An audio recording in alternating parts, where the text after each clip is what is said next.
in a culture where we think that encouragement is going to solve self-esteem challenges. And what do I mean by that? And, I have to tell you, when I was a new mom, I think I was guilty of this.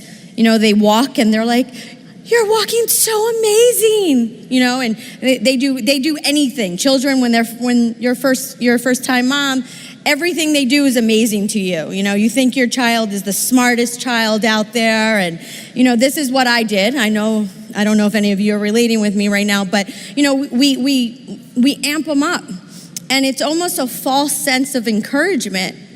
And the truth is that doesn't really get appreciated until people have to go through a trial. That doesn't really get appreciated, that false sense of appreciation doesn't come across until someone says, "You know what, I can overcome something." And until they go through a hardship, they may not understand why they were encouraged initially. But it's only during that difficult time that people really get to see what they're made out of and test the things that we've been told. So when someone's believing in us, we almost don't really understand that belief until we go through something difficult and we start to say, "Yeah, we got this. We can overcome.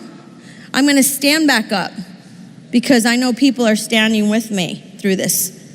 We have to constantly remember with the difference between friendship and mentorship is that, what do we say? We say friends tell you what you want to hear, and mentors tell you what you need to hear.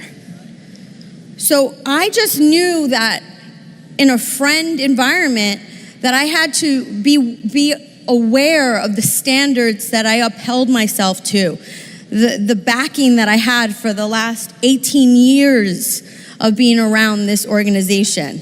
I had to know that my standards were higher and that my friends who weren't in mentorship weren't going to hold me to the same standard. So I needed to know that when I was checking myself, I didn't want to take the easy way out and go to friends for that information. I needed to check myself with the people who were going to tell me the truth. And that was something that held me accountable to a much higher level. Everybody wants to see the best in everybody, but who brings that out the most? Remember that trial and that tribulation, getting to the other side of it, being able to speak about it. Warren talked about it. That's your story. Those are the things that develop us. We want unconditional love, and that's definitely what you're going to get. But you also need someone who's going to push you beyond your own expectations. Someone who's going to give you that loving nudge. No, you've got more in you. Keep going. Because sometimes friends don't do that. But when the belief factor comes in and you've been working with a mentor, they've seen you. They've seen what you're capable of. I know that it's really nice for them to say that, we have, like Warren mentioned, we have a ton of friendships outside of the business. And, it's because we go around every day just wanting to add value to people. It has nothing to do with whether or not there's a benefit or a mutual benefit, like, a PVBV benefit. That's not why we become the best version of ourselves. It's both in and out. And for Warren and I, that's something that keeps us relatable.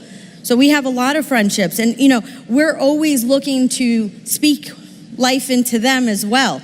And we're oftentimes looked at as very powerful, that's not the right word, but very positive people who add value to people's lives and can give sound advice, not only based on our circumstances and our own experiences, but a lot of times on our team's experiences.